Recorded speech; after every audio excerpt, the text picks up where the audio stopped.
All right. Good afternoon. This is Penelope Flynn, your co host and moderator of Discussions from the Otherhood. I'm here with the Blerdsassins Next Door. We got James, Cranston, Sonia, Otto, and Nikki. Good afternoon, everybody. And we're going to be talking again today about Black speculative fiction because this is Black Speculative Fiction Month. We kind of got a little bit off kilter last time and didn't really get as far in as we wanted to. So we're going to give it one more shot so we can discuss some of more memorable Black speculative fiction works, authors, directors, and other creatives. But before we get started, as usual, we want to talk a little about the weather. And James, you are top center. How's the weather in New York City? Okay, right now it's 67 degrees, and the sun has been peeking in and out um, all day. So we're probably going to get some rain tomorrow. Great. So have you been out in it? The sun peeking in and out and stuff? No, I've been busy doing stuff on WordPress. All right. Yeah. I don't fiddle with too many of those things. Since at one time there was so many of those sites like that where you're trying to post things and then the rules for one thing or one way, the rules for the other thing. I gave up. So I have mad respect for you staying with WordPress. No, well, this is something that I really have no other choice but to if Yeah. people are going to, notice my work. I'm proud that you're doing that thing. All right. Well, Cranston, how is the weather in Jacksonville? It has been in the upper 80s most of the week, and getting down into the upper 60s at night, and no rain. So they're worried about no rain for next spring when the fire season starts. But other than that, we've been pretty good Yeah, but aren't you all still in tornado? I mean, during hurricane season now? till the end of the month. Yeah, we're in the hurricane. The hurricane season runs for 6 months, and just recently that's half of the year. So yeah, but all of the storms have been heading to the heading eastward in the Atlantic. So nothing has hit land yet. Wow. Well, I mean, I guess that's a good thing. Yeah, that's This, a very good thing. yeah, and nothing's hit the Gulf yet either this year. Nothing's hit the Gulf of Mexico or America. Wow. Okay. Very good. Thanks. And Sonia, how's your weather?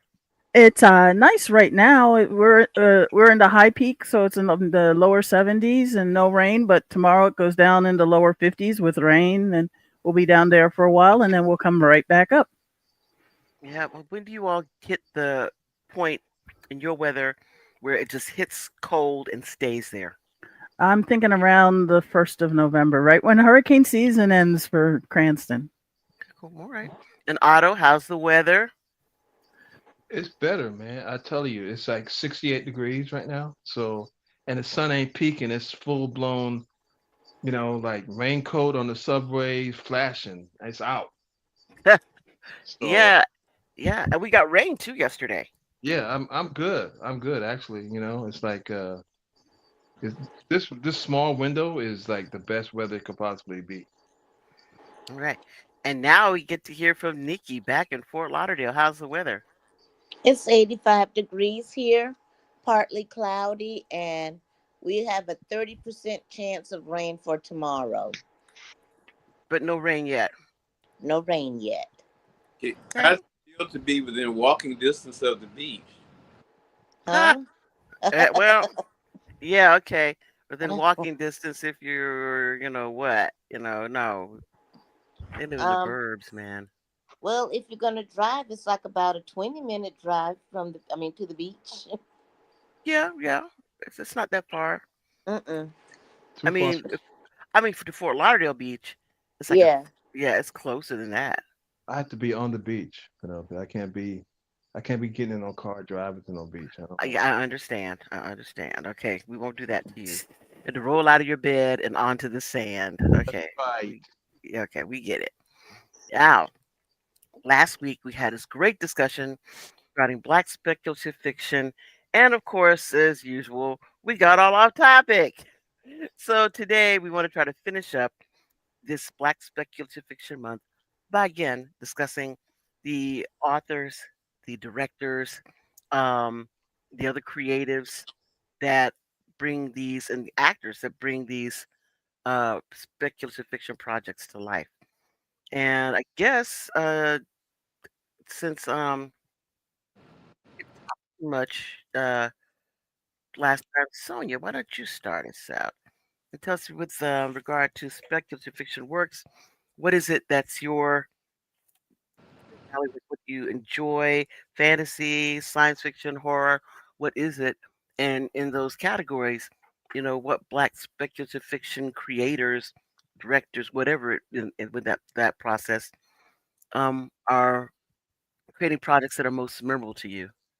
Well, I'm discovering that the literature, end quote, that my school used to teach was more horror.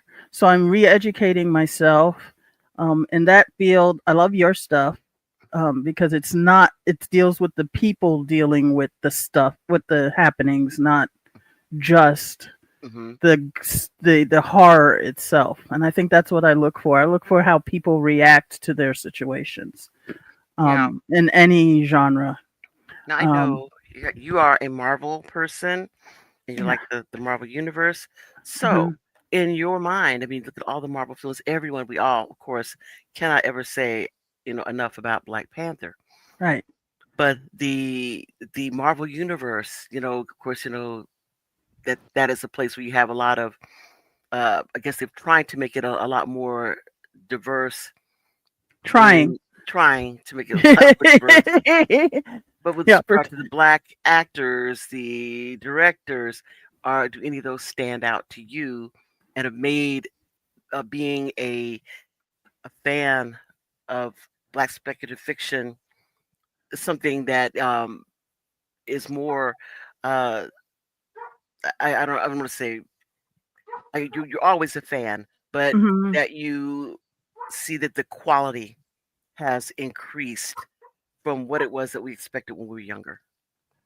I noticed that people have noticed that Ironheart and the Marvels weren't as bad as they thought they were because they were Black Marvel. That people before the both projects came out, people were willing to bashing them, giving them low ratings on Rotten Tomatoes and all of that. And then after it came out on Disney Plus, maybe people went, "This wasn't as bad as people said it was." Which begs And the question of why Rotten Tomatoes allows people to post any type of review on a film that has not yet been released. I'm that's not for me to that's for me to speculate, but not there's nothing I can do about it until they change their policies. I haven't been on the website 5-6 years now for that very reason. Wow. Yeah, because I've Um, noticed that something will come out and they're just, I mean, trashing it, but they haven't seen it yet. right. How are you trashing something I've never seen?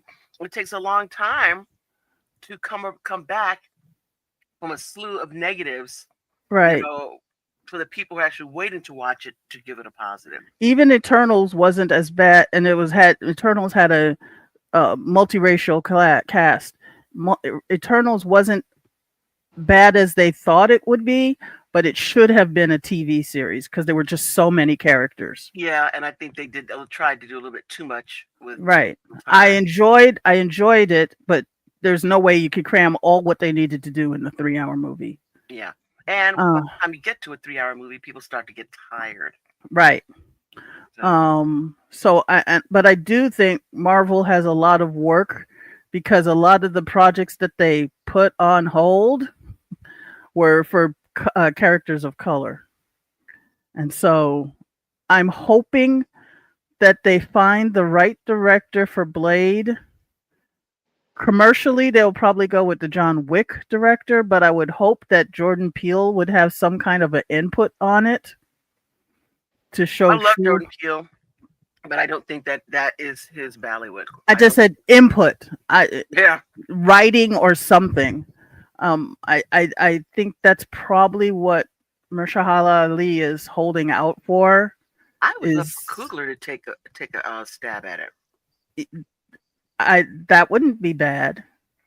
I just Feel in that movie, well, his input wasn't great. I gotta tell you. Yeah, you got Jordan Peele. Yeesh, that thing was quite bad. I mean, it was uh, definitely horror, speculative fiction. I think he did not write it. right. He was just involved in the production of it. But it's Crush. like, whoa, y'all, come I on. have a feeling he had the Feige syndrome, but just pulled a little too in too Yep, many directions. yeah, I would probably have to agree with that because um I Because I haven't yeah, finished it. That's the thing. I have not finished the film yet, and maybe once it gets to the end, I'll say okay, now I see it. But so far, in the middle of it, I'm not convinced yet. But we'll see. um, so I just rewatched part of Blade and realized how much input Wesley Snipes had in it. Um, there's subtle, and I watched somebody else's reaction to it. Um, so that was also quite interesting to see their perspective on it. Hmm. Um, I didn't think at first glance you don't think Wesley had a lot of thing, but then I noticed. I remember sitting in the theater watching this, and at the time there was a company called White Wolf who had their game Vampire the Masquerade, and I kept looking at the film. I'm like, I'm gonna. Why hasn't White Wolf sued? Because there was a lot of elements that were similar to their game, and then I found out that Wesley played Vampire the Masquerade. Oh, Yeah, okay. but Goya wrote it. So Yeah, well, okay. this I is can see where his influence was on yeah, yeah. this. But Blade is such an old product. It's been around for a very long time. It's been a cartoon, a Saturday, so it's been around Yeah, a very long and it, time. it holds up. The Hmm. original movie holds up to some of the effects are a little iffy, but Yeah, compared to our standards, but Yeah, it does hold up. I does love hold that film. Um, Black I so absolutely love it. It's one of my as favorites. that's Mhm. me going also back Black and learning. Oh, I do kind of sort of enjoy horror. So Mhm. one of the most black I guess vampire horror movies I think in the last like 20, 30 years. Mhm. Yeah. It's high quality. It does hold up, and it's like you start watching it and like you can't pull your eyes away because it's and the filming is cinematography is so great on black skin. Looks so Yeah. great. hmm Yeah. Everybody looks just so beautiful and yeah. gorgeous. And that's very hard to do. A lot of times when there's people of varying skin tones within a shot, but they do a great job in Blade. One of these beautiful, beautiful films. So that's part of my education on discovering that I do enjoy horror, Oh, just good. not the gore horror. Right. Um, Body horror and stuff. right. I'm not a fan of that either. Um, fantasy, I'm still learning because I'm still hunting, but I remember a story. Is it Nalo Hopkins, Greedy Choke Puppy? Mm. And it was the first time I had seen my grandmother in a work of fiction. Um, the stories, the accent, the wisdom, and that made a because I remember people going, I just can't read it, and then I was like, don't read it quietly, read it out loud. Read it with It's a your ears instead of reading it as you're right, looking at it. Yeah. right, because then it's quite lyrical and it's beautiful homage to the Caribbean, those of Caribbean descent heritage. Um, and I still quote it every once in a while, especially now that I'm helping my friends with their three dogs. It makes me remember a whole lot of things that I see after I see the dogs do it. I see it in humans, and it reminds me of the story. Um, I love reading young adult stories because they tend to go more into the character interactions. It's not always fight, Okay. fight, And fight, fight, fight. okay. And of the young adult work? I mean, is this both film and literature? Mostly literature. I'm not too fond of some young adult film. Okay. Let's be fair, and TV. Like when Riverdale tried to do the Archie story and then started going off towards the dark path, as they put it, when they were getting how evil D&D or whatever their equivalent of D&D was, and all of the other weird stuff that started happening in later seasons. I just was like, no. They were their portrayal of minority characters were of all minority characters was just getting a little too deep, which considering that the guy who played Archie is half Samoan was funny to me. Okay. So um when you like I say watching art, and I never really watched Riverdale, but was it mhm. always like some to some degree? I remember was it Sabrina always started out as dark concept, but Riverdale was not dark concept at the Riverdale beginning. was actually because they were still appealing to people who knew the Archie films, but they had the storyline was quite dark.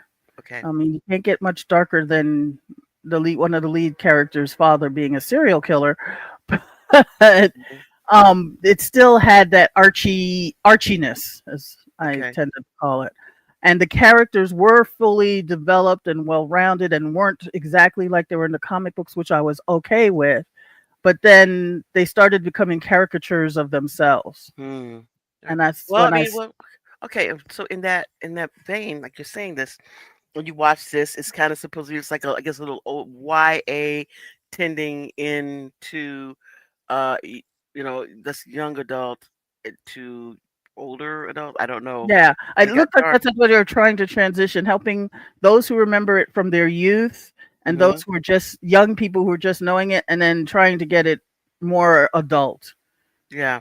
Okay. And it's when the characters became caricatures of themselves that I was just like, no, can't. All right. Didn't even watch the last season. Wow. Okay. Uh, So, any other are any of the actors though that kept you watching it? Especially we was talk about some of the Black and Brown versus Black Speculative Fiction Month. Any mhm. of those actors or anyone that directed during this term that you thought stood out? I can't remember her name right this instant, but the young lady who played Josie in Hmm. Riverdale was quite good. And I know they tried to spin her off into her own. The intent was to spin her off into the Josie and the Pussycats show, and that's when CW got sold.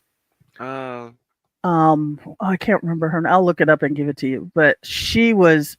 You could see that she has great potential. They made so a lot of the characters who were obviously in the cartoons very Caucasian.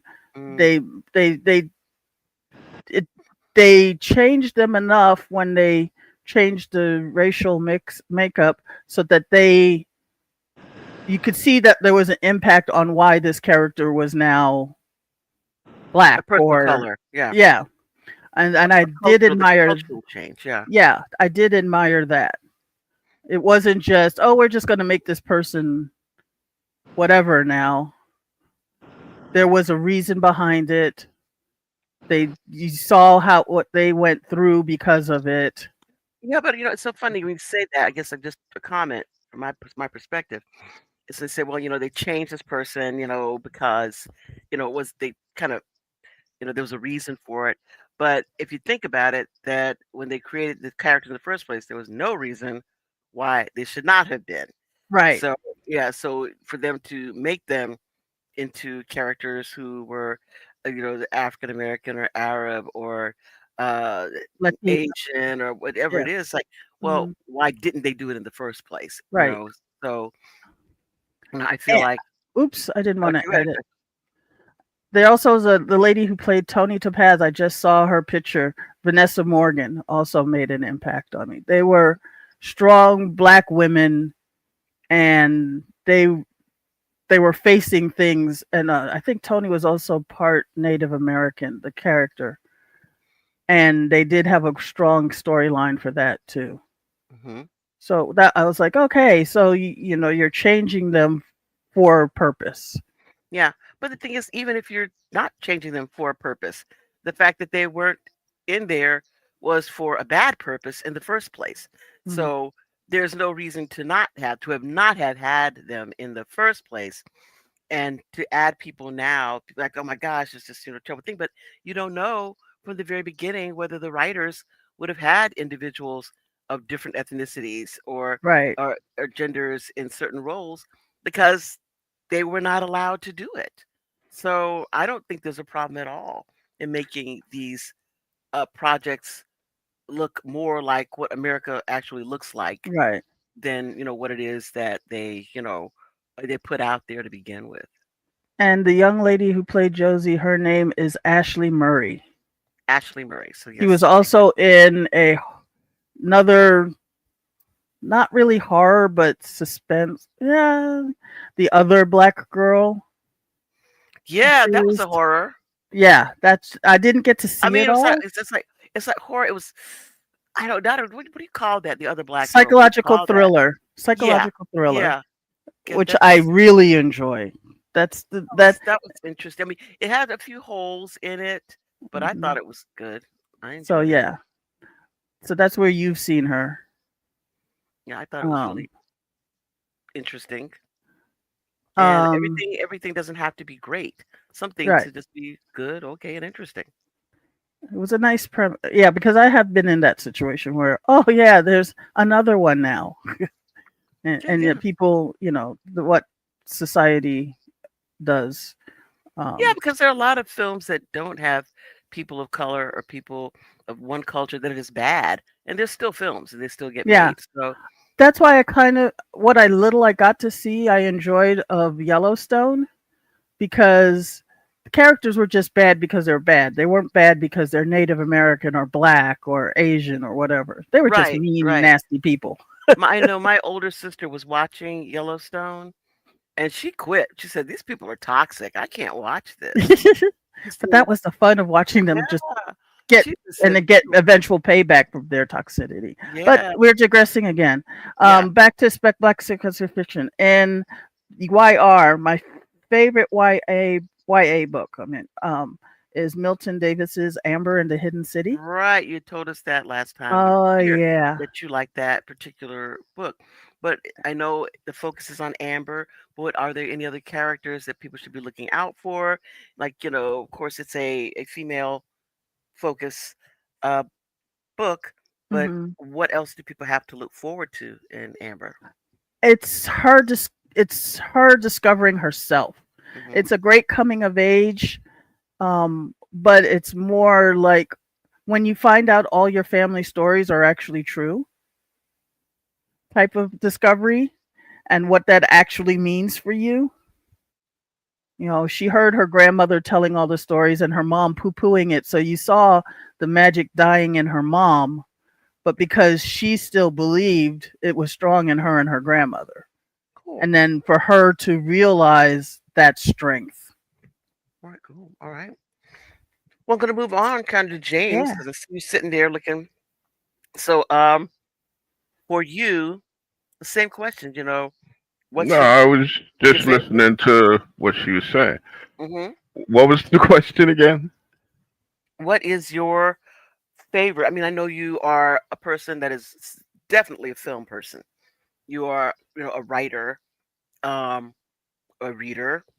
So, with regard to speculative fiction, I know that your taste is wide and varied. What's your favorites? When it comes to black authors, black directors, black cinematographers. What is it that you look at and can recommend, or things, even if you can't say it's really great, it's something that is memorable Oh for you well, think people should take a look at. no, again, like I stated last week, I really these days don't do a lot of reading of other people's work because I'm too busy trying to create myself, and also the fact that I don't want other people's ideals germinating in my mind, and the next thing you know, I'm using it in my stories. So, other than, and I can't even remember her name offhand right now. There's a book out here. I think it came out maybe year before last. Conjurer Woman. Okay. And I can't remember her name right now, but that was a pretty good book. It's about a black woman who comes from a family of conjurers in the South. It's like the I guess the latter part of the 19th century. Um, yeah, that's something I would recommend, even though I can't remember her name. Um, other than that, and it's not like I'm dissing anybody, but it's just that I'm just in my coal mine, doing my thing. Well, how about So any of the directors and actors that have been in the areas of horror, science fiction, fantasy that you've had the opportunity to view that you think are good recommendations for others? And again, since we do know you are, king of the bees, we're not holding you to giving us anything that is going to be, worthy of the Palme d'Or, but whatever you think is interesting and part of the pop culture that you should share. the I guess the last thing I have recommended it highly was Sinners, Hmm. and Ryan Coogler. Hmm. Um, I guess if you go into the legacy section, I think Tony Todd was did a disservice because I forget what award show it was. They Hmm. had in memoriam and they kind They of failed to bypassed mention, them. Yeah, yeah, they failed to mention Tony Todd. I yeah, think it was which the what was it? The Oscars, wasn't it? it might have been. And he had died that year, and they did not mention him. Yeah, which to me, I consider him like the black Vincent Price, Hmm. because he was in a lot of top shelf stuff and he was in a lot of second shelf B movies. But Yeah, regardless of that, he had a long list of of credits films and a really great credits. Yeah, long career. yeah. Yeah. So yeah, that's about it with me. And see, really, Now, but I gotta say this. uh Now, huh, you have known like all these old horror films, right, with I mean things that were as far as I'm even concerned. I love horror that I had never no, what is that? The devil, what is it, devil doll and stuff like that. Which right, is yeah, Devil Doll from Hell. yes, it is not great, but it is part of like the pop culture things that these are things that you should see. That these are the stepping stones upon which our great directors and writers have stood. So why not give them mention? And Well, the only problem with that is Devil Doll from Hell is probably one of the hardest films to to get to watch. Okay, mhm. because right now, if you come across a VHS copy, okay, if you come across a VHS copy of Devil Doll from Hell, you could probably get close to $1,000 for it. Wow. Yeah, you could probably get close to $1,000 for it. I have to give props to Chester Turner, who made, directed, and did the soundtrack to the film and whatnot. Because it's one of those films that is so bad it's good. You know. Yeah, I saw the running doll. I'm like, okay, Yeah, okay, there we go. and nothing for nothing. If you put aside the plot and the Casio organ music soundtrack, um, Yeah. because he actually did the soundtrack on a Casio organ keyboard. You know, um, actually the doll is kind of hideous looking, so It is, yes. This is Yeah, true. yeah. And the thing about it was, fun fact, the the parts where the doll is actually running and chasing after people, Hmm. that was his nephew. That was That's his cute. nephew, and ironically, years later, his nephew grew up and became a church minister.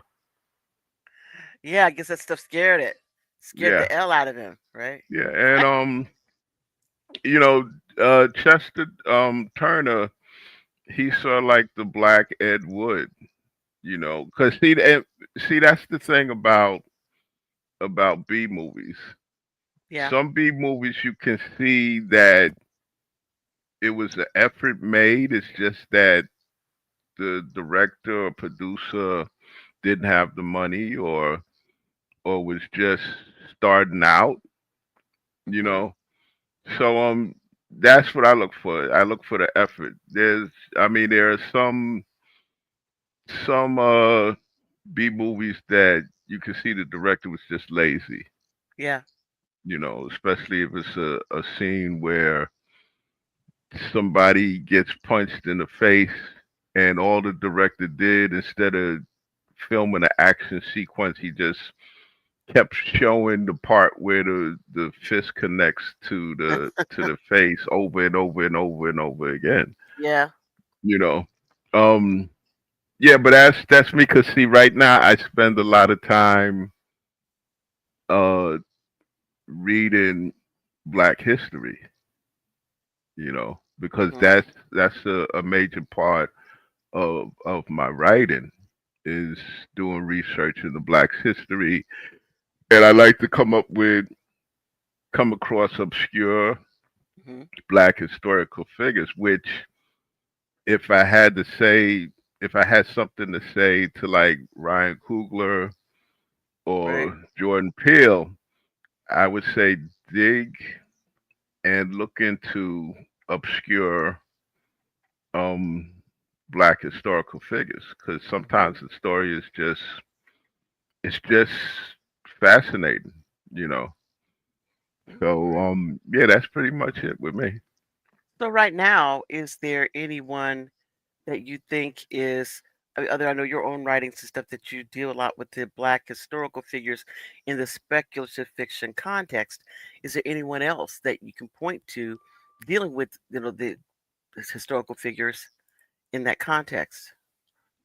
Uh, it's sad because a fellow writer, friend of mine, Lynn Lucas, we were kind of in the same lane in what we were doing, except for he was more of a graphic artist, Hmm. and I don't know what's happened to him. Last time he contacted me, I think he was in Portland, and he was in the process of doing a doing a graphic novel about a serial killer in Washington, I think in the Hmm. turn of the 20th century. Um, Also want to give a shout out to Ron Jones. Yeah. Yeah, that recently passed away. Because again, when I first started to get into all of this, I had brought the Black Science Fiction Society anthologies, and he was in Hmm. it. And just the fact that he had something printed was him among other people was a inspiration to me. Yeah, because I remember him as, being, I mean, a big writer in space opera. Right, That right. was his area. He's really into space opera. Yeah, And cause so he did a lot of work to the Dark Universe because of that. yeah, and him, Valjean Jeffers, Hmm. William Hayashi, who I think Hmm. William's birthday was yesterday. Yep. And Um, yep, yep. Derek Ferguson, okay. Um, Michael Aaron Mitchell. I hate to say because I can't confirm that she passed Yeah, away, you but know what? I had been in touch with her a couple of years back. yeah, I know she had moved, and I was trying to get her to, work on a project. And I don't know what happened to her. It's a huge fantasy writer. Yeah, and I mean, she had it on and popping. Yeah. Um, I hate to say it, but the last time that I heard anything from her, she had posted on Facebook that she had got sick, and this is during the height of COVID. Mhm. And then she posted that she was feeling better, but she still had a cough, you know, and that was Yeah. it. And we're talking the last time I saw any post by her, that was 2020. Yeah. So I don't know. Then there's another Jones. She was writing about vampires out of New Orleans, Oh, what is and it? Oh, it just went in and out of my head. what Rashida, I think it is. Was it Rashida Jones or No, no, no. Something. It yeah, begins with and L, I think. and let's just say she had health problems. Yep. Yep. Yeah, and I don't know what happened to her. Of course, like I said with Derek Ferguson. Um, so I don't know. And see, back in 2015, I think we both agreed that back maybe 20, it could be, before that, but like 2014, 2015, this whole movement has started. And I think me and you were both in agreement that it was like a second coming of the Harlem Renaissance. Yeah. There's a new renaissance. Yeah, But except absolutely. except for it was more international, Mhm. and also it was on, on social media and the Yeah. internet. Um I don't know. Right now, we kind of have to keep it going, considering what's been going on. But excuse me, I really think either way we're here to stay. Yeah. And I mean, You I know, think we first got out there and it was a lot more open. And now with all the algorithms, that are, out there that make you have to do one thing or another, because I think we really were more, more in contact, back when this, all started in the early 2000s, mid right? 2000s, man, we were really popping. And then everyone out with the algorithms, like somebody would post something, like, did you see that? No, I didn't see that because it didn't show up, you know, in my stream because of Hmm. whatever their algorithm was doing. So it's been a lot, it's been a little harder now than it Yes, used to be, I think, at yes. the beginning for us to interact. But yeah, there's so many really Hmm. great authors out there. And the best I can tell people, anybody that's out there in podcast land, the best thing to do is to go back to the mothership, go back to Black Science Fiction Society, because Yeah. the Facebook part of it, there's people on, there's people posting every day. Hmm. Every day you got some new creator. I love it when I see it's a creator that's maybe in Africa. Um, maybe it's a creator from the Caribbean. Maybe it's a creator from Detroit, New York, Chicago, California. So I would suggest to anybody that's listening Hmm. is to go to either the website or the Facebook page, and you see a cornucopia of people posted. And like I had mentioned last week, it's it's kind of funny and interesting in that, again, with black men creators, they're into the graphic novels. Hmm. They do the artwork and all that, and maybe you have a couple of women that black women that are into the artwork. With the books, it's it's the women. Okay, it's the women that have it on and popping with, the short stories and the novels. Hmm. Whether it's fantasy, sword and spear, um, what's it, Diesel Funk? I'm Yeah, sorry, Punk. diesel You know what I'm funk saying? and Yeah, yeah, steam funk, all that. It's really great. yeah. And within that, you have a small knot of black men, myself included, that do go into that direction. So yeah, go to Black Science Fiction Society, whether it's the site or the Facebook page. Mhm. That's that way you run into a lot of creators. Yeah, agreed. All right, and so I'm gonna move on to say I know uh Nikki, and I know you're to ask you with regard to your speculative fiction, science fiction, fantasy, horror, um, whatever it is that you might like in those areas. I mean, it doesn't have to be a particular book, but also films, television, anything that kind of stands out to you that's memorable. Okay, I see. I'm on with Nadine. I mean, with Penelope and Otto now. Okay.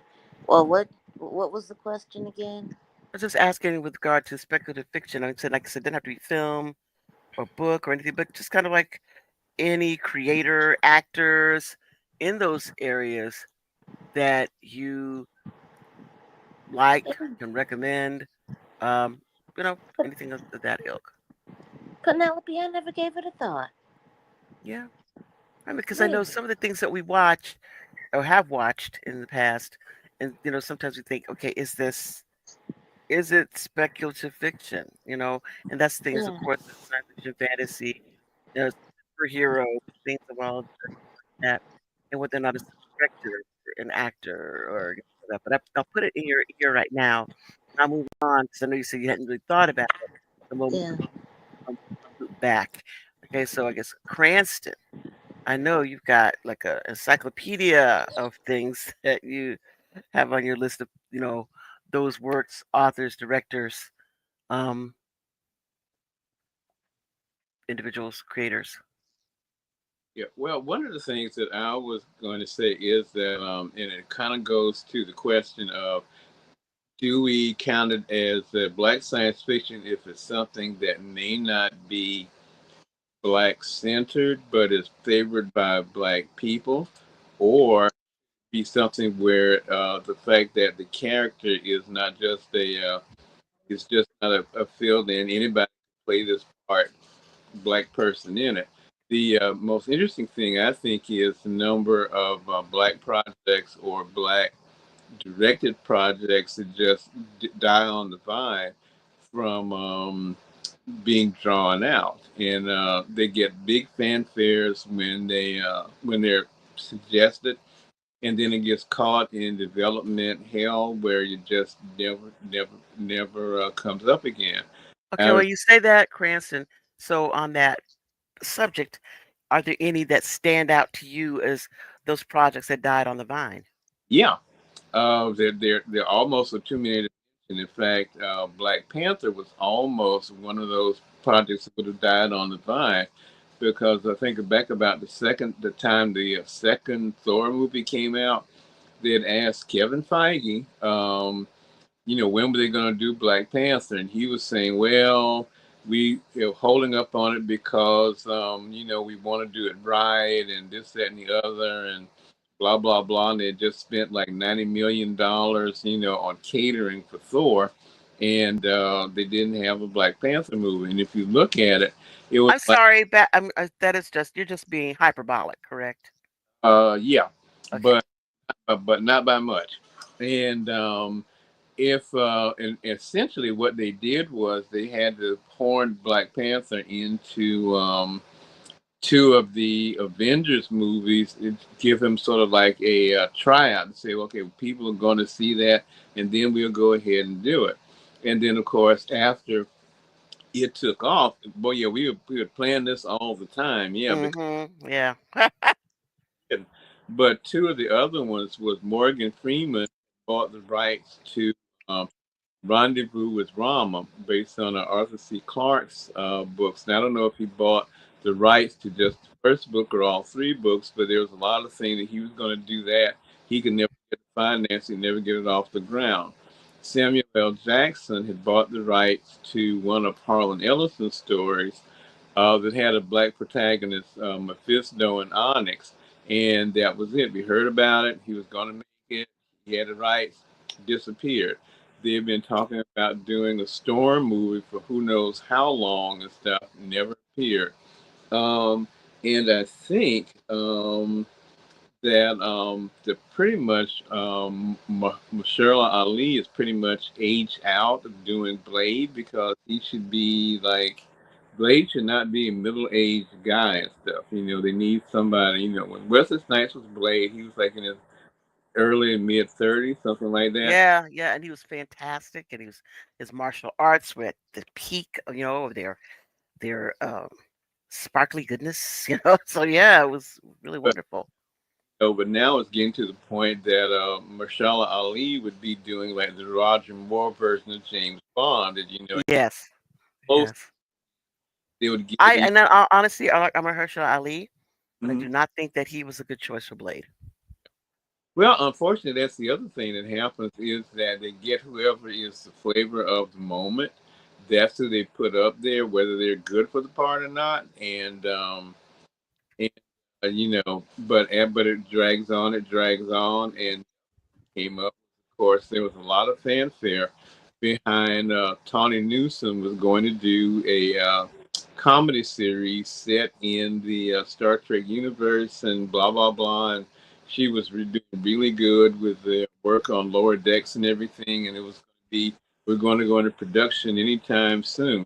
And lately, they have announced that since Skydance has now taken over Paramount, that they're going to concentrate more on theatrical films instead of series or anything. And it's kind of like disappeared. They don't have a start date. They don't have scripts. They're not casting.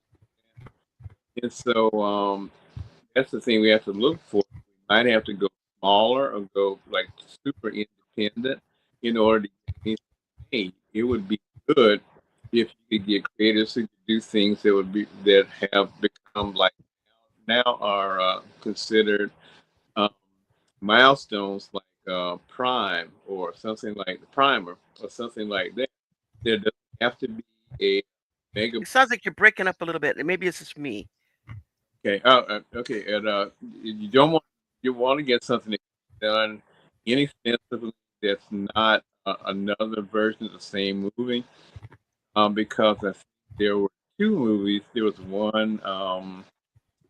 I forget the title right now, but it's the one about the woman who discovers that she thinks she's living on a plantation, and it's not. It's like in 1973. What was that with Janelle Monae? That one? No, one with Janelle Monae. I think that was Oh, no, no, I know the one you're talking about, Kiki Palmer, right? yeah, that one. Or Yeah. Common. I can't remember the name of it, but I know what you're talking about. But that one, I know Johnny Lee Miller was in it, and Common was. Remember, everybody who was in the title. Um, so it could be something smaller like that you could do on a that doesn't have to have like a super studio budget or anything like that to do it that you could do, and that one was better than the other one that I think Neil Monet did. Might have been somebody else who did it, but that was the one where they were kidnapping people and putting them on a plantation Right? and stuff. Um, and so but we might have to go smaller instead of trying to think that we're going to do the next tent pole or something like that. But you start out smaller and work your way up. Hmm. Right. Okay, well, Otto, I'm going to pass the baton to you regarding your favorite, most memorable, maybe not favorite, but memorable, um, either actors, directors, works in Black speculative fiction, and the things that you think at least that people should know just for the pop culture references. Well, y'all got me last. You put me last, huh? Okay.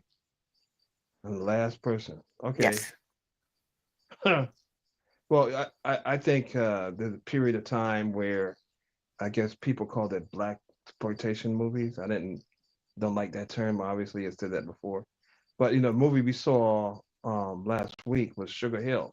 I've Hmm. never seen it before, and I was surprised at how much I enjoyed it. It just felt so um, viscerally satisfying. How this young black woman, I mean, in her 30s, I guess, but Hmm. she, uh, exacting revenge over these this white power structure that wanted to get what she had, which was this club. It Hmm. was filmed in Houston, and it's supposed to be Louisiana, which is, I guess, close enough. But the she just exacted revenge on these white people, and to see these black zombies exact revenge, and it just felt good, and it makes you feel, it made you realize or remember why you like those movies. It wasn't an exploitation of black people, but it felt, like I said, viscerally good to see people calling you the N word and all this kind of stuff, see them get their comeuppance.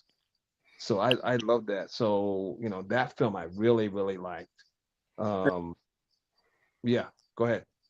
Just about that because I remember when Sugar Hill came out and it had no publicity at all. You had no idea what it was about and stuff. It well sounds like it's going to be another gangster movie ripoff of another Superfly ripoff or something like that. So I said, yeah, well, whatever. I'll stumble across it somewhere. But the other thing is, a lot of these things do not get promoted the way they should be. To Yeah, absolutely. Yeah, this movie should have been, because it wasn't like people were going around bare breasted or anything like that. It wasn't a whole lot of sexual, there's sexual innuendo, but it Of wasn't. course, of course. But it was the '70s after all. But I thought it was fantastic. It's horror, but not horrible. It wasn't people being having their innards ripped open or anything like that. It was just it's Yeah, good. it's horror. It's really It's a good funny. horror film. Yeah, it's funny and good at the same time. And then the other film that I would say that the director Ernest Dickerson did, Demon Knight. Oh yeah, that That is a great film. that film is that, of course, it's from Tales from the Crypt, but it has a black imprint on it because obviously you have Ernest Dickerson, who one of the was a cinematographer that Spike Lee used a lot, and he was the director of this film. And then of course you have Jada Pinkett being the final girl, and Hmm. and she's great, Yep. and there's no so-called black money or anything that I'm aware of in it, but it had a decent budget, and Jada Pinkett being the final girl, and Ernest Dickerson being the director, it had a black imprint. It felt black. Yes, CCH That Pounder that was, in a supporting role. Yeah, Yeah, it was really, felt black. It felt like yeah. a If what it felt is authentic with regard to her as a character, as a black person, but also you have to figure even like what's his name, the main character. What is his name? oh, I forgot his Not name. Reach. Is it Reacher? No, it's the guy who did What the is it? The name which of the one? character? The guy with the seven things in his hand, Right, right, right. oh yeah, I forgot his name. I think David I something. thought it was Reacher, but I can't remember the Yeah, character.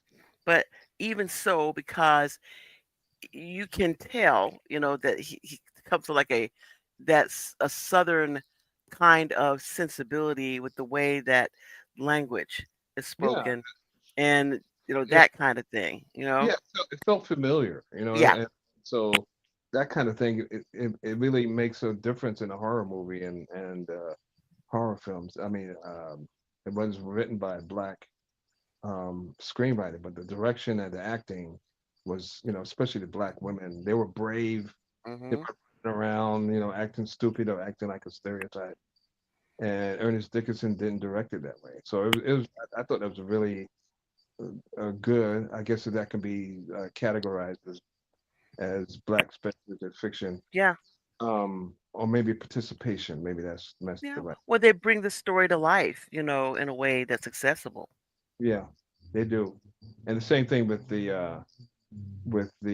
Sugar Hill because it's about voodoo, and it has some authentic voodoo references in it. And I learned a lot more about voodoo than I mean, some of the stuff I knew about, and some of the stuff I'm hearing for the first time, and it's not fake, it's real. And I mean, it's authentic in that regard. So, Hmm. very very good film. One of the B's. It's a B film. It's not the budget wasn't that great. I think their budget was like $350,000, and they had like several days to do the movie.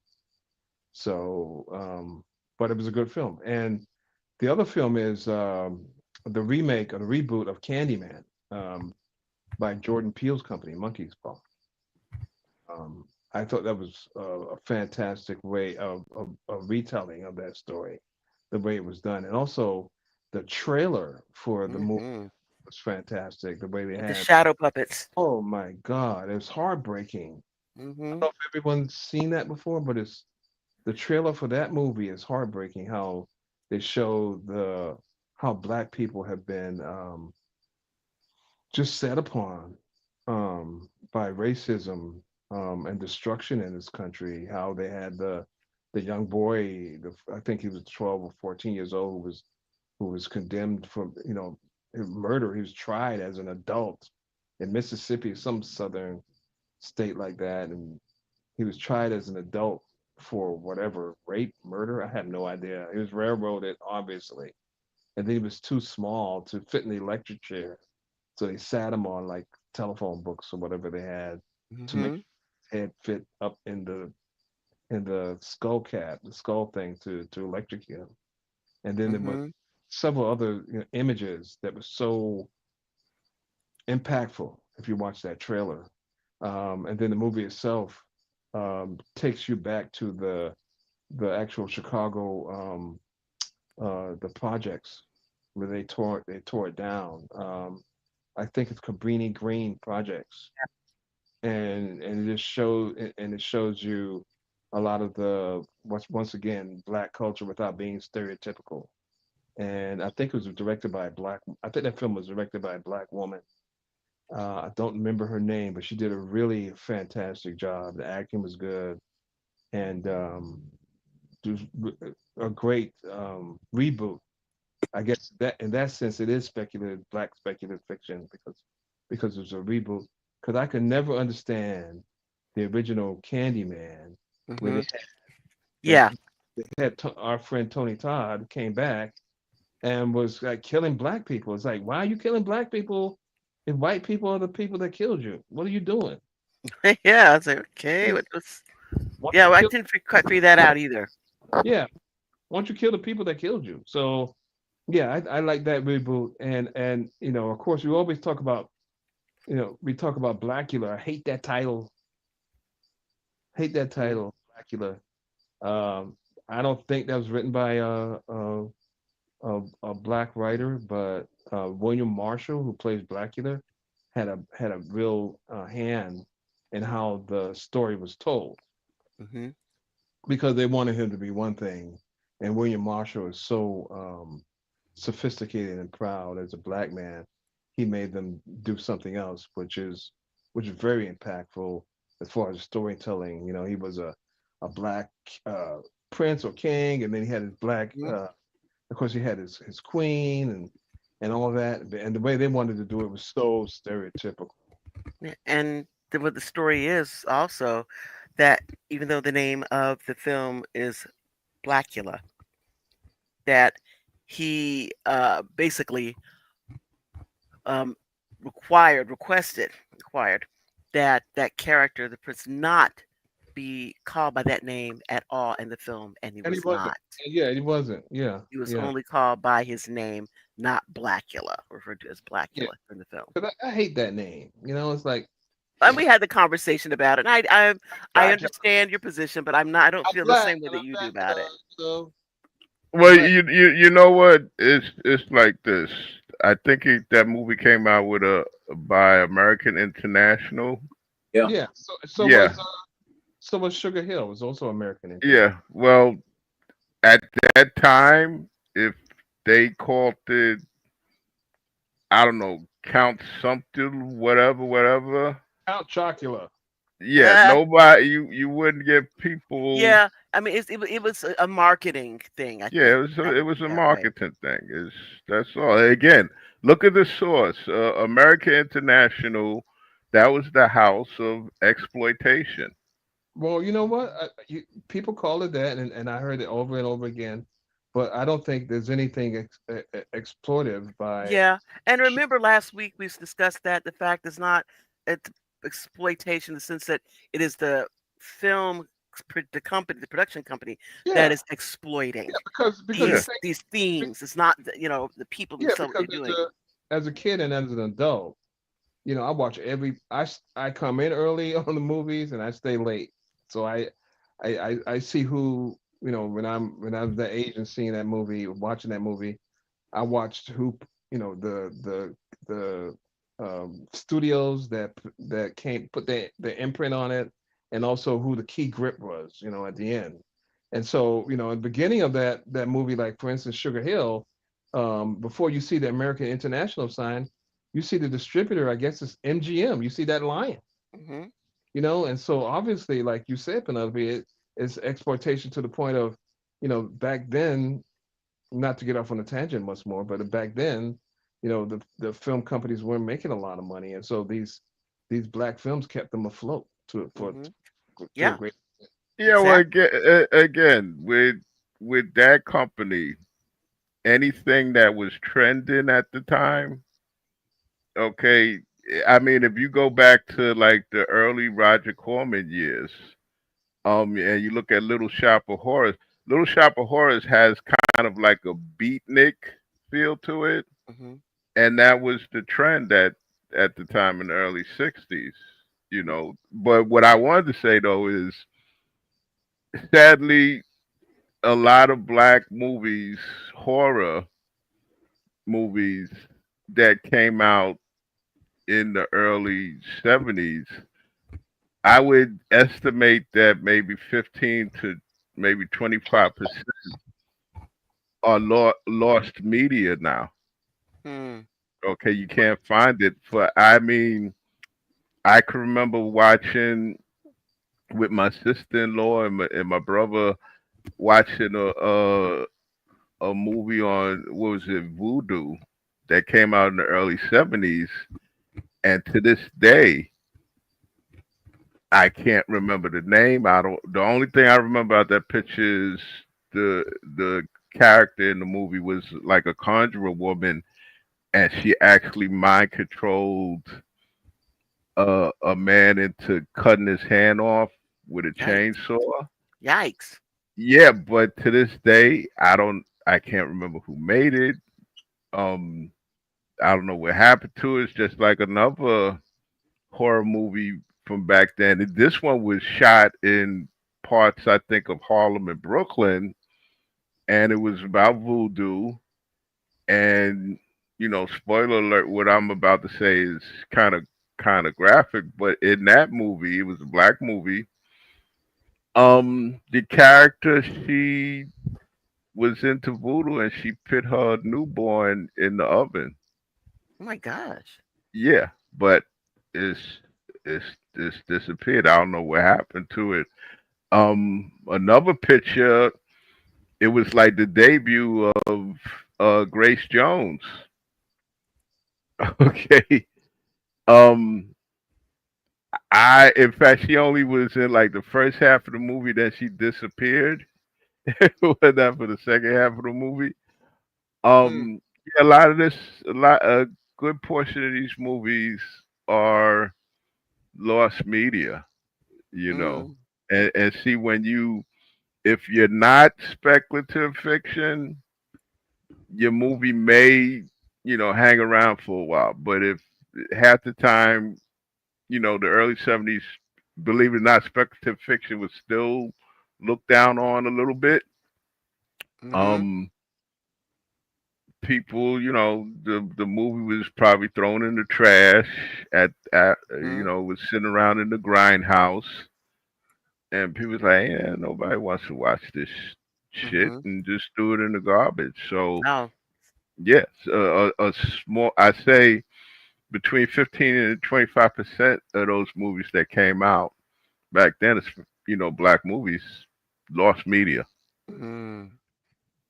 Well, That's sad. there's a lot of black horror films in the 70s, and they're pretty good. I mean, the thing is that either it's Blackula, you talk about Blackula, or you talk about the Sugar Hill, like we talked about before.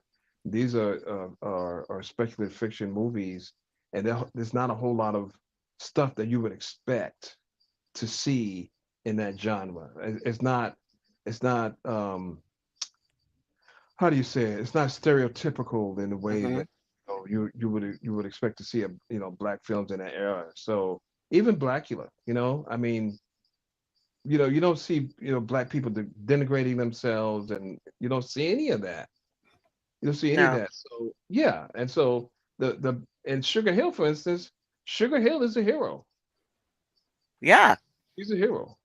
She's a. And in Blackula, there are a number of heroes in that movie, and Yeah, then and you also feel for the actual character Blackula. You can understand what he's trying to do. You can understand it. You could commiserate. I mean, if that's possible. And I don't think anybody would watch it like a Dracula and feel like I can connect with that Dracula guy biting people on the neck. But you yeah, can. well, with Blackula at the beginning, you connect with him, Mm-hmm. because even I guess Dracula or the Mm-hmm. head vampire, the way he treats William Marshall's character, you're like, Right. yeah, From the very start, you're like, wait a minute, you know? yeah, another film from back then, I think that Spike Lee did the remake, was it Sweet Blooded Jesus? Is that um Mm-hmm. yeah, I think I that's the never saw it. well the original one. That's the original one had Dwayne Jones, and in case nobody knows who Dwayne Jones is, he's the protagonist in Night of the Living Dead. Right.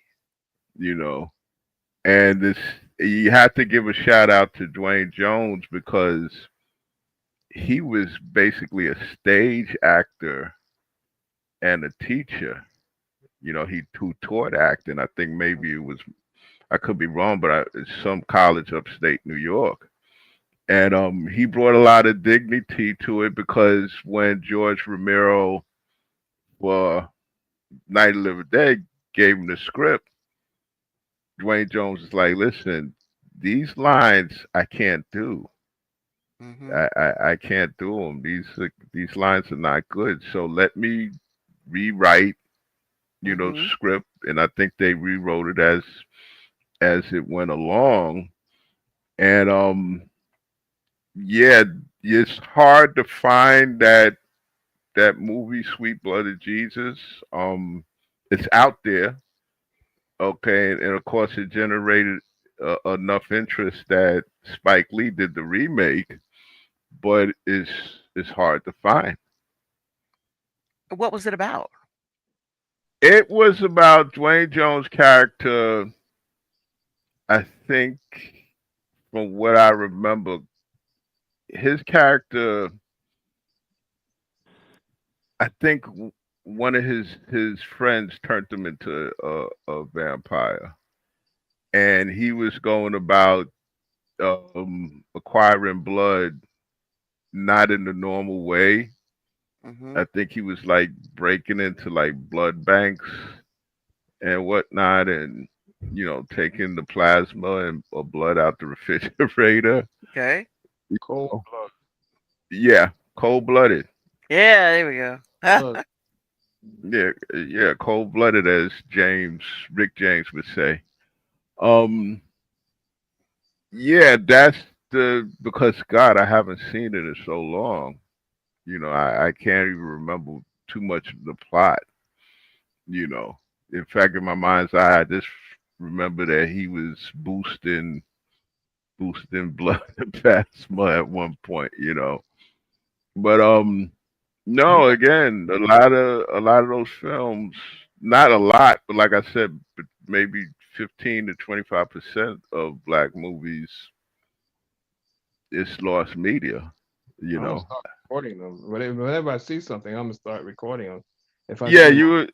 um, Yeah, uh, and the thing about Turner Classic Movies is that they just, for instance, Sugar Hill or Black, they'll just show it out. They'll just throw it out there. They don't give it. They don't curate it at all. They don't give it any kind of you Mm-hmm. know show or any kind of insight or. Well, that's not true. On Sugar Hill, they did. They did. I think the guy who directed Sugar Hill, that was his It's no directorial credit. only director credit. I think he went back to producing, and then he produced. I think the what series was that? I forgot, a comedy series. I I think remember it said police, Police police academy, right? Police Academy. Yeah, did the Police Academy series. But another film though, Penelope, is Death by Temptation, which I think. Yeah, James Bond the Yeah, third, and it had some, yeah. production And issues, the but thing is, the issue with this movie is that the plot is very interesting, but you could tell that James Bond was trying to do a lot with a little, hmm a lot with a little, and for the most part he succeeded. But if he had just a little bit more funding, yeah, you know, I or think it, somebody that knew how to do those monster, yeah, that would have been, yeah, a to great. me that would have been really great, really great. But yeah, Death yeah, by yeah. Temptation movie. It's a black speculative fiction. I think James Bond wrote it And directed it. and directed it. So it's And I just think his wife also was the main, right, the villain, the vixen, right, in that. right. He did a very good job based on what he had.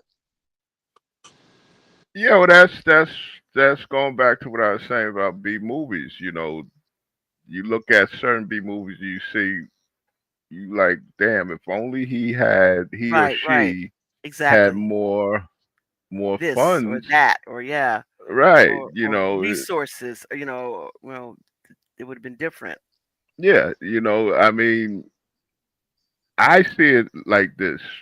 You know, as a director or producer, you have a vision, okay, and you really will sacrifice or cut corners or eat gruel hmm to get this to film. It's not so much an ego trip, it's that you have a vision. It's the same thing with writing. hmm You have a vision, or you're building a world, you're world building, and you kind of immerse yourself into it, and you just have that drive that you really want to get it done. Even if it when it gets to be printed, or it goes to this big or small screen, it has flaws. Yeah, But just want you to get it out, yeah, you just want to get it out. Going off track real quick, that was the philosophy with Maurice White, because he had read a book by some, I forget the man's name, where the man wrote, well, what you produce may not be perfect, but get it out there.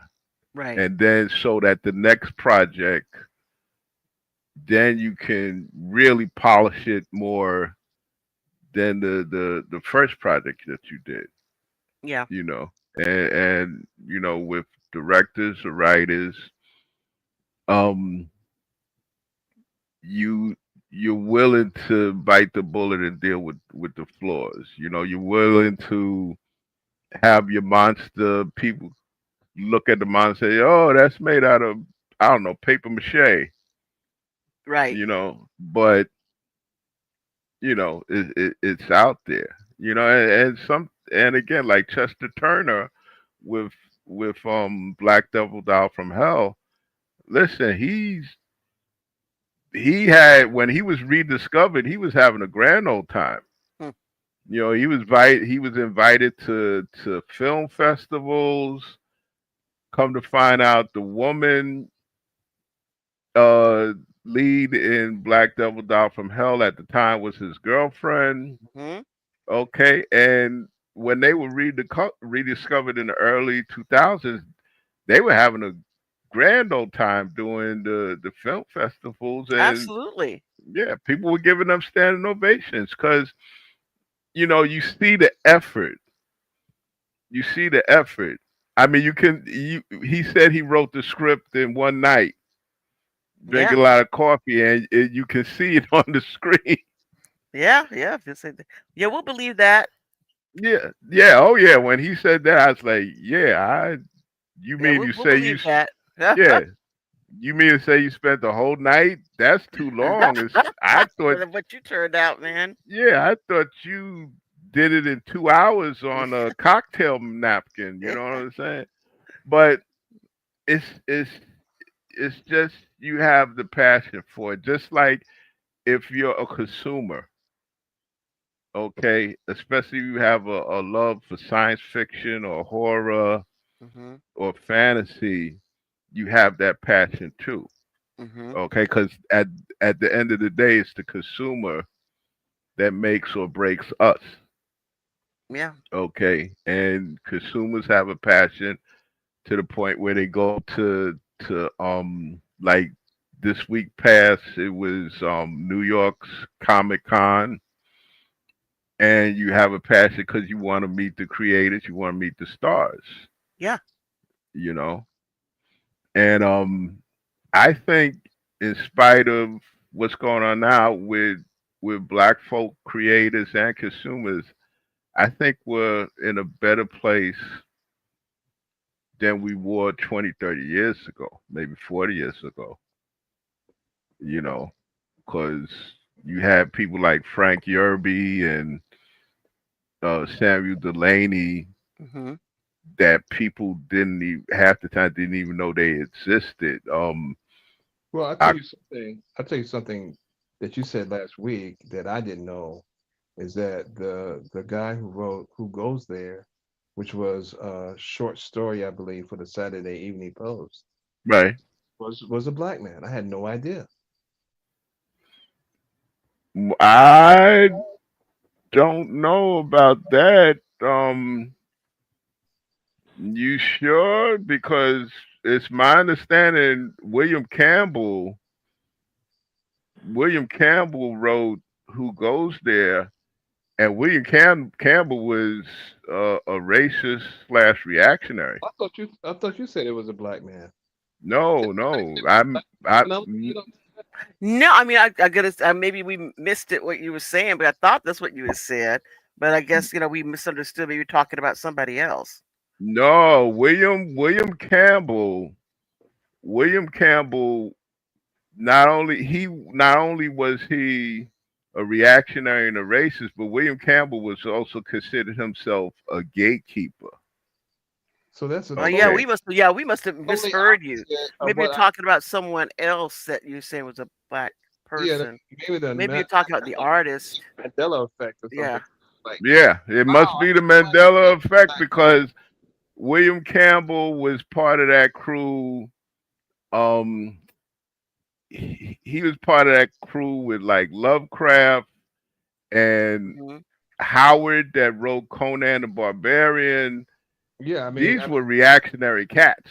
we don't have to discuss him. I thought that he was No, I thought he was a black dude based on what was discussed last week, Yeah. and I must have totally misconstrued what was said.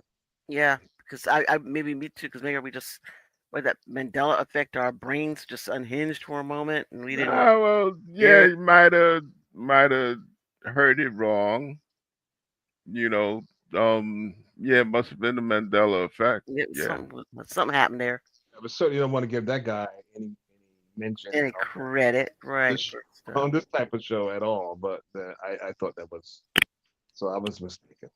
yeah, because back then a lot of not a lot, but it was a certain amount of speculative fiction white writers that were very reactionary.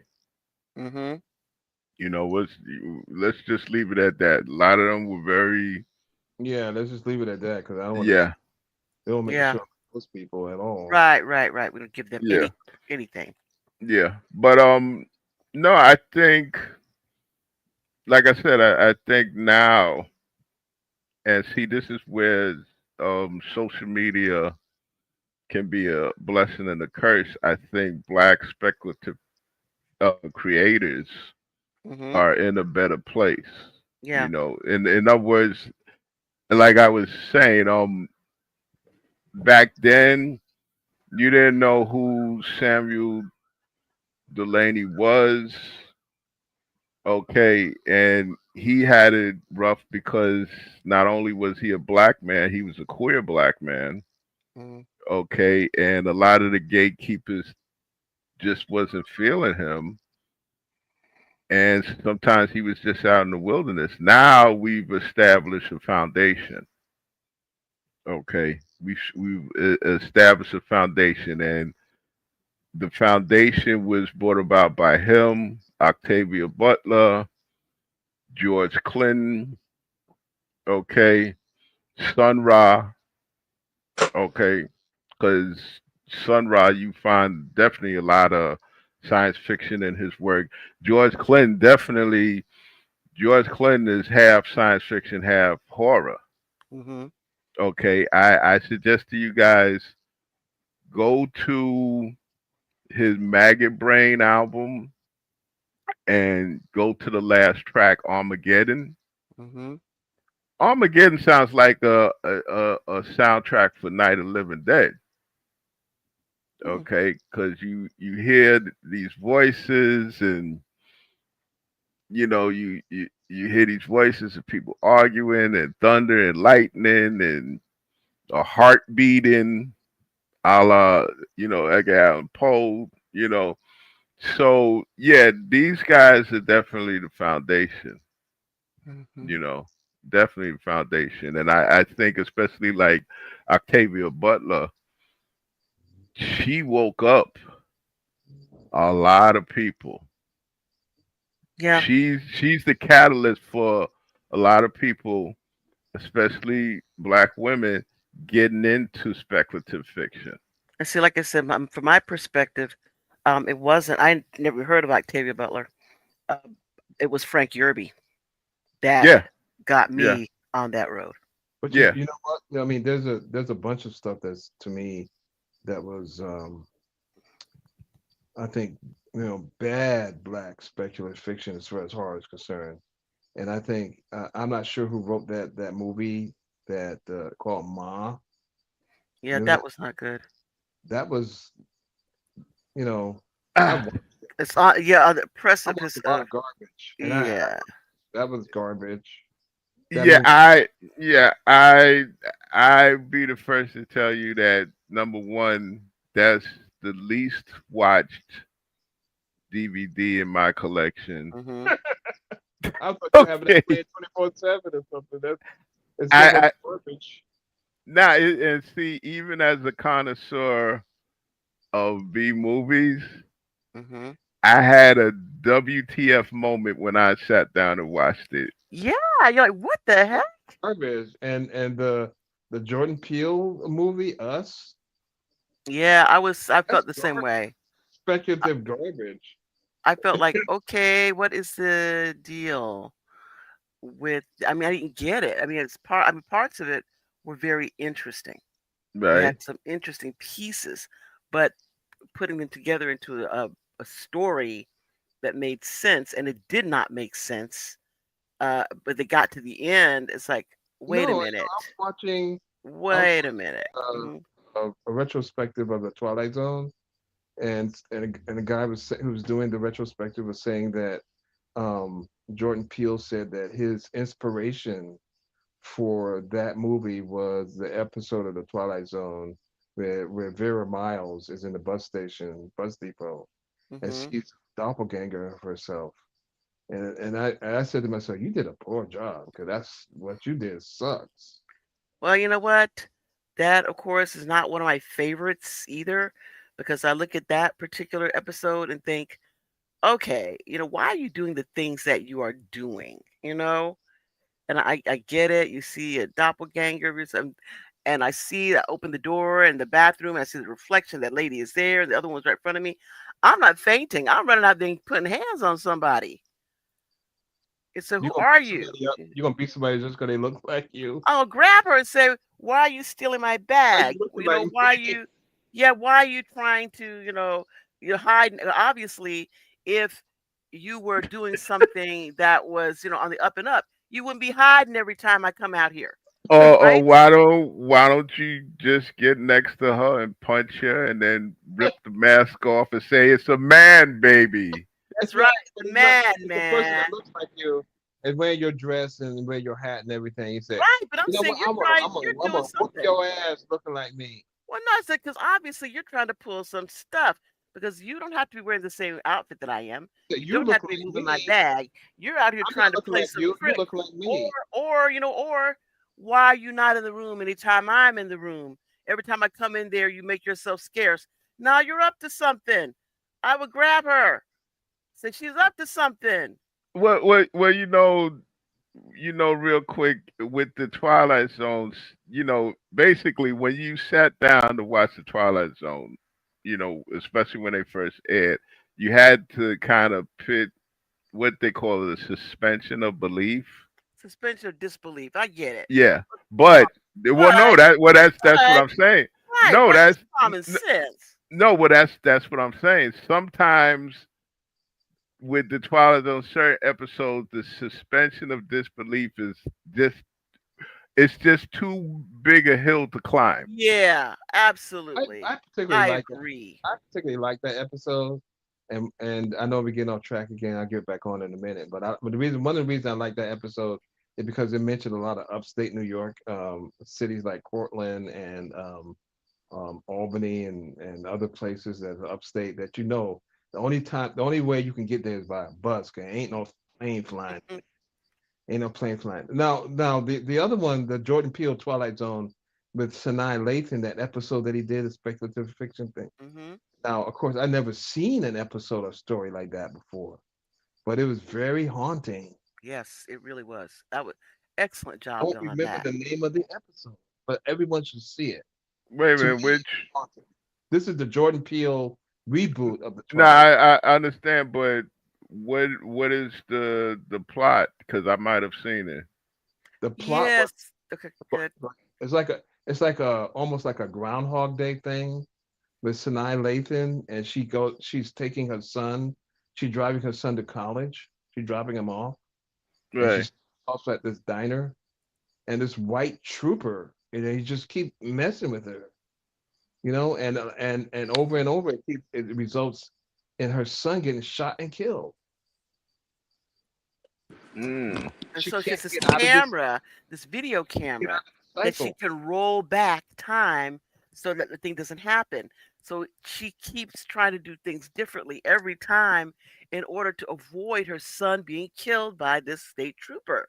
She's driving her son to a HBCU Yeah. someplace, and they stop at this diner, and she tries everything. I mean, it's one of those things like Penelope just said about the Twilight Zone, the doppelganger episode, but nothing seems to Penelope made sense. Like people don't do things that make sense. The Sanaa Lathan character in this episode does everything that you would Yep. do Yep. Every, try to make this thing stop. Everything that you could think of to do, yep. She and it does not everything, work. everything, and it doesn't work. Maybe she should have called Dennis Weaver. I don't Okay, care. you gotta help me with that because he's Yeah. McCloud, No, right? the Oh, you meant episode. Oh, Adam the dream. Grant. Okay, Adam Grant. I get you. Yeah, but this Okay. is Yeah. not a dream. The problem is this is not a dream. This is not a dream. And she has this video recorder that can roll back time, and she keeps trying to redo it and redo it and redo it, you know? And it's just very, very sad. Well, It's not, I tell you the episode that I like that creeped me out is the one where Rod Serling appeared at the end. Um, I'm going to tell you what, and maybe you sit down and talk with me about that because I was at the end of that saying, and the purpose of this is what? That's the one that had what's the Zazie Beats in it. I'm like, Hmm. and the purpose of this is what? I mean, I didn't even get it. I'm like, what are we doing? What is the point of this? You know, what was the story? To me, the point is that she's going into the Twilight Zone. I thought it was a bad episode. I I couldn't thought understand what was going on. I thought it was a horrible episode. I thought it was an episode. You And know I what? tell you the thing It about was me one of those. also, it's a thing that I do not like is when they do Hollywood navel gazing, Right. It was one of insider those. stories about production and actor. I don't like those kind of things at all. It's one of those inside baseball episodes that Hmm.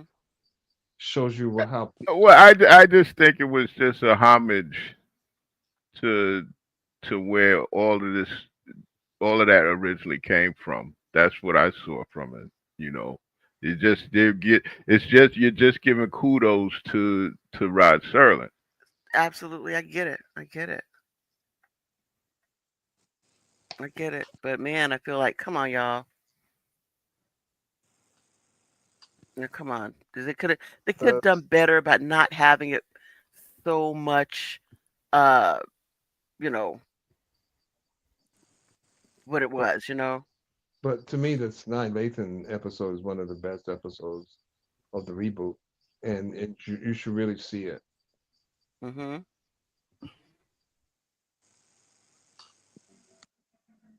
Yeah. If you did not see it, definitely should I don't take know an the opportunity title. to see it. Anybody knows the title? They should like post it or something because I don't know the Yeah. title. I think it was Rewind. I think was the time. Okay. Thank you, sir. Rewind. And also, if you are into the comedy of science fiction or speculative fiction, Sherman's Showcase. And I know it is, supposed to be, like a dance show like Soul Train, but it has fantastic science fiction elements in it. And if you have not ever watched it, you really should if you can find Sherman's Showcase. Well, there's somebody we didn't mention that to me should have been mentioned when it came to writers, and she's no longer with us, and that's L.A. Banks. Yes, yes, yes. I, you know, Because see, when it comes to writing, right?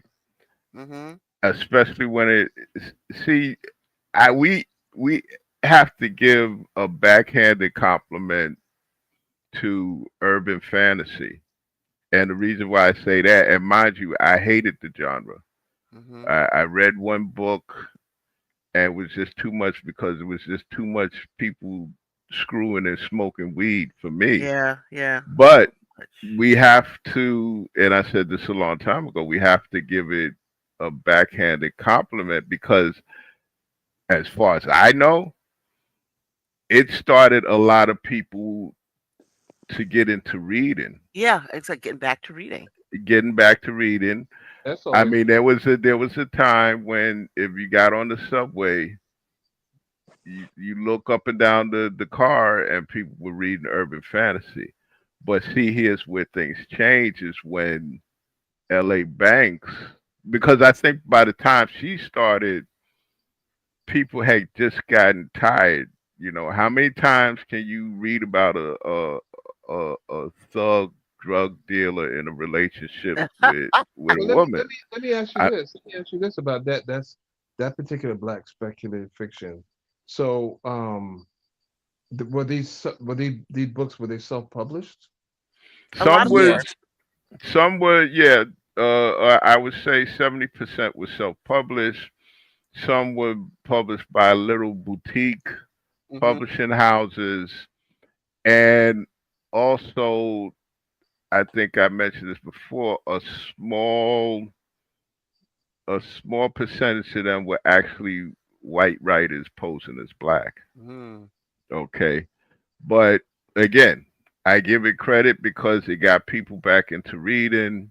Yeah, But at the time, people that whole genre because everybody was trying to be a Donald Goins. yeah. But let me ask you Okay, this once again. I mean, they got people reading, right? And Hmm. right. you got posers. You're always gonna have posers, right? So the thing is, what was the connect? Why did people connect to that sort of literature? I think it's because, from my perspective, it's because as a black person, and you don't see any of these stories, where you're the villain and the hero and all the other stuff in between, that you see your story, even if it's not the best story, but at least you see that you are being mentioned, thought of. You're not an afterthought. So I think that's part of it. Well, That and I yeah, think another thing that went along with it is that these were stories that were not overly complicated. Hmm. right, Because we would get people who would come in and they would read, they would read uh, a they would attempt to read an Alice Walker or a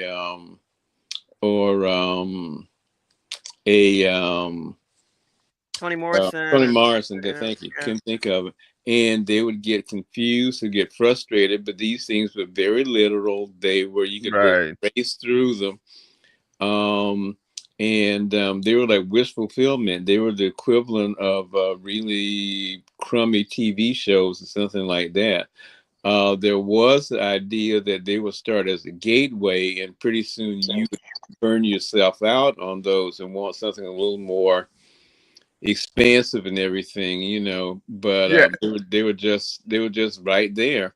yeah. Well, that's what it was because by the I would say I can't really put a date on it, but it got to the point where that it was burning itself out, like you said, Hmm. Cranston. And so you had L.A. Banks, you had her come along, and she took it in another direction. Hmm. She took it in another direction because you could actually see the change if you were a patron of human bookstores in Harlem. Okay, one you go in there, you would see a lot of different books, Toni Morrison, Alice Walker, and you would see the urban fantasy books. But then after a while, you start to see different genres coming in, like L.A. Banks. Okay, and some people had at that time rediscovered Octavia Butler. Hmm.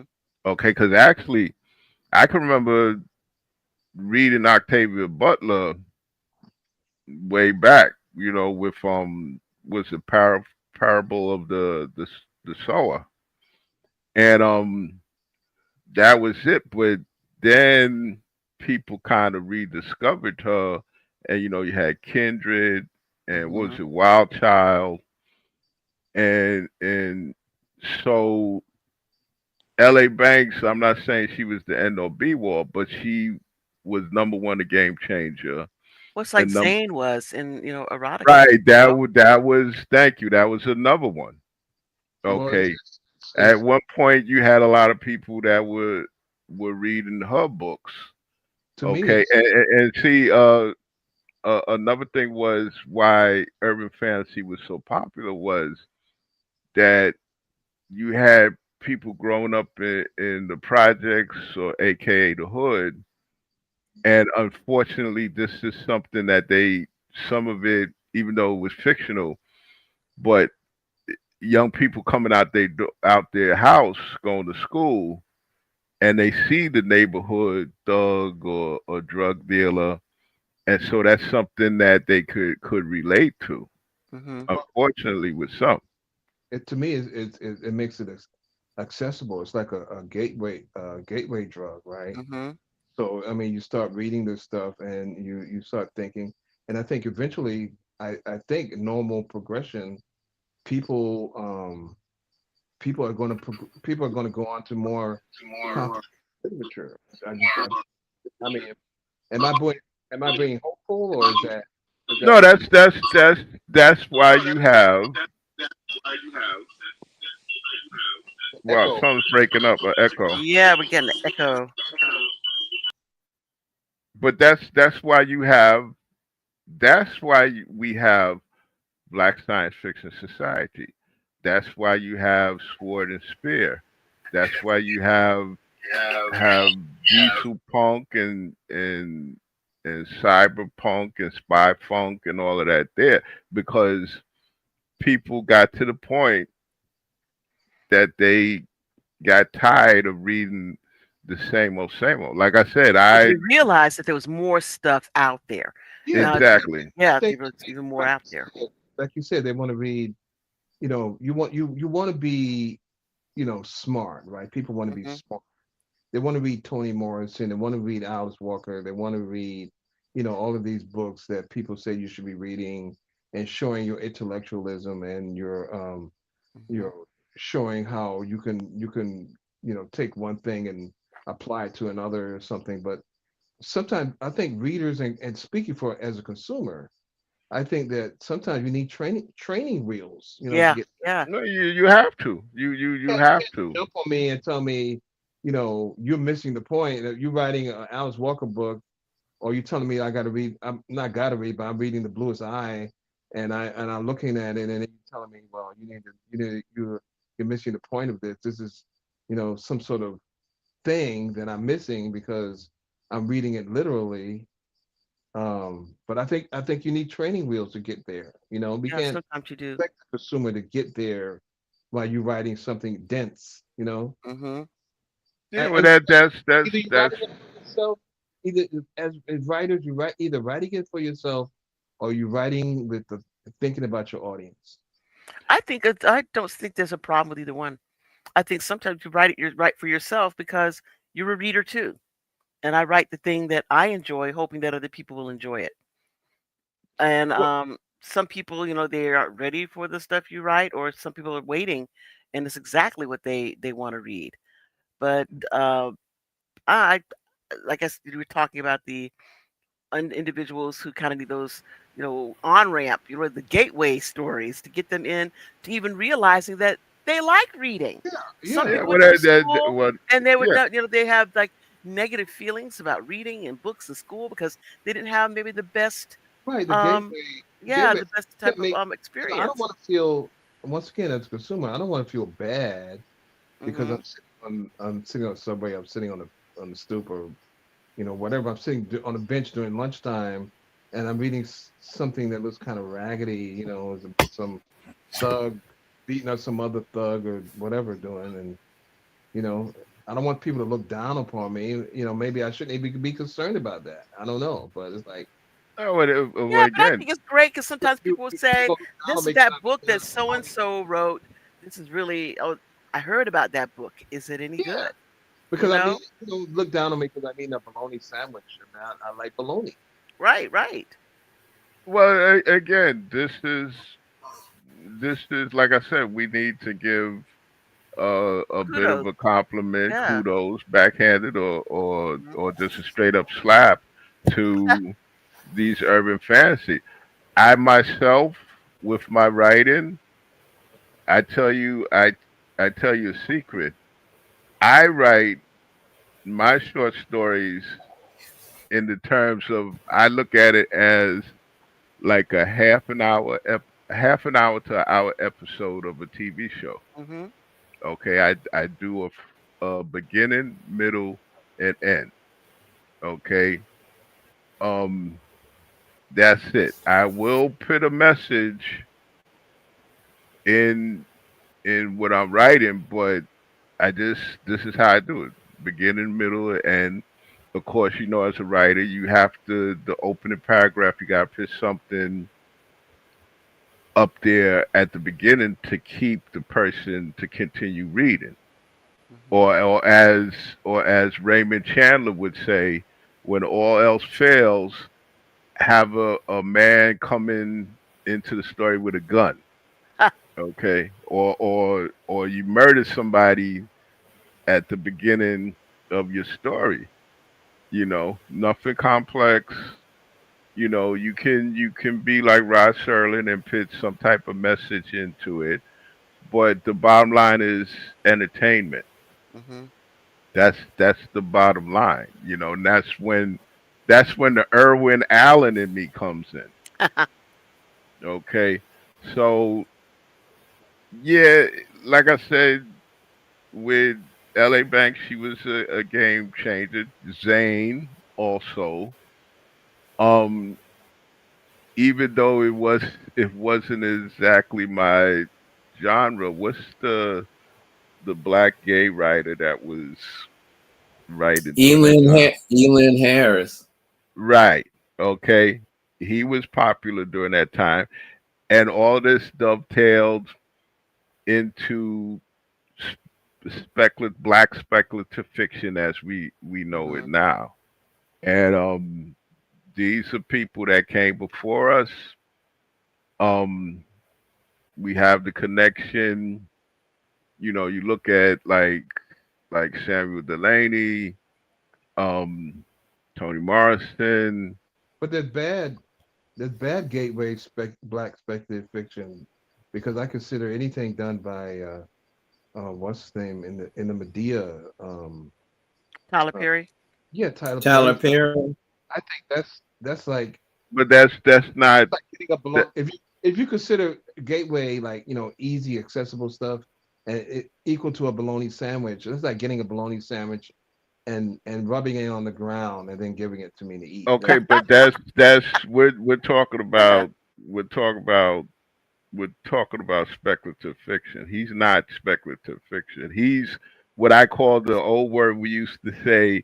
See, his type of comedy is what we used to call hoity toity, Lord have mercy, Hmm. Yeah. buffoonery. That's not Yeah. speculative fiction. So if you're looking for speculative fiction from him, you're in the wrong place, buddy. Yeah. Like Well, right, if you look at it in the fact that if you look at it in the sense that his stories are predictable and they have an alternate reality, because it was always the darkest character in the movie was always the bad guy, the lightest character in the movie was always the good guy, and the women were always oppressed and without any kind of agency. They were just kind of waiting for Hmm. things to happen to them. That's a kind of it's an alternate reality at any rate. So yeah. Yeah, I guess so. If you look at it that way. yeah, and unfortunately, we're the black diaspora is not monolithic. Exactly. So you're gonna have a section of people that like what he does. You're gonna have a section of people that still will read urban fantasy. Hmm. Okay. That's why we as speculative writers, that's why we have to constantly pit our case first Let me Yeah. and foremost. ask you this again, another question. When you put speculative, so-called urban speculative fiction in the same quality category as Tyler Perry, I think Tyler Perry to me, in my opinion, before you give y'all opinion, is in a quality um, category of its own. Yeah, well, listen, like it or not, unfortunately, there are black folk that like, for lack of a better word, his shit. They're black because he was doing how he came about was getting a theater, rented it out, Hmm. okay, and doing his shuck and jive plays, Don't you Yeah. you think? know. Don't And you? unfortunately, there's a segment of of the black diaspora that likes him, just like there's a segment of the black diaspora that likes those long drawn out Nigerian romance movies. Hmm. Do you think Okay. that urban, the urban speculative fiction, the stuff that they sell on the sidewalks, I think those are better than whatever Perry's putting out quality wise. I think it's Well, better. the thing about Tyler Perry is that he was successful on two tracks that had nothing to do with each other, but they pleased both of the people people. First that section was people who would come in and they would want to know, where's your Tyler Perry section? And we'd have to tell them where they're alphabetically listed with everybody else. There's an A Tyler Perry section. But the other thing was that none of his movies has ever cost more than $5 million to work, which is like half of what one episode of Game of Thrones would cost. But they all made a return of $50 million or more. So on a dollar basis, I think with Lionsgate that did a lot of them, they were making money hand over fist. No advertising was needed. You didn't Yeah. have to pay anybody anything to do it, and they were highly successful. So as long as you can do that, they were going to keep pumping them out. And the success that he had was that all of his movies, well, quality-wise, would be a debate of whether or not they were successful. But unlike, say, somebody like Woody Allen, who they would, I forget who his theater, I think United Artists, but they said a Woody Allen movie didn't have to make money, just had to make the movie. And so he was more profitable, but it was Tyler Perry that allowed Woody Allen to make movies. But do you ever see any of these urban speculative fiction sidewalk novels? You ever see any of them adapted for the screen? And if it was, do you You think it would probably won't. make money? Would it make money if that's what? It's No. not well. It's like this. Number one, the urban fantasy genre has kind of petered out. Okay, there was a time if you walk down 125th Street, you would see table after table of black, urban fantasy books. I have a friend of mine up in the Bronx. She has close to 300 of those buggers in her living room. You know what I'm saying? Um, but it's You kind of said, it, you said petered out, but what about the people who don't have 125th Street to get to? What about the people in other parts of the country where those That's to books get them online. they can yeah. come online? Hmm. Some of those boutique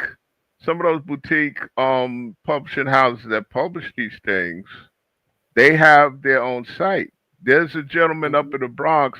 He wanted me to join his stable of writers, right? Because Hmm. he's supposed, he has this LLC company, and he has writers that do these books. But I declined, and not so much because there were urban fantasy writers, but it's just that I kind of got my radar went up that why is it I feel that I might have financial problems with this dude and Yeah, I mean, there's financial. some people that are like that because, as we get close to time to gotta get going, we talk certainly we'll get off. But yeah, in fact, I think we are about that time. So uh, I want to wrap up and say, I mean, this is our second show this month regarding Black speculative fiction, and we can never talk enough or too much about it.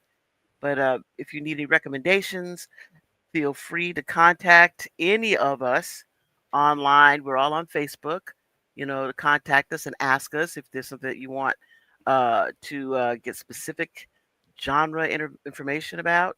The Otto, I guess, the only one that's not on Facebook. And if you can't get him, you can get me, and I can certainly send him your request. So, just keep reading, keep watching, and keep sharing what it is that you have seen and that you have enjoyed or just thought, even if you didn't enjoy it, you say, you know what, you just got to see this. You will not believe this thing, when I tell you. But again, thank you all so much, all of you guys, for showing up. We'll be back again next week with more discussions from the other hood. And I believe, we're coming up on Halloween. So we did kind of like a little bit of a Halloween thing, but we haven't talked about Halloween candy this year or what our expectations are. So we might do a little of that next time. So again, take care of yourselves. We'll see you next week. Uh, so long. Good night.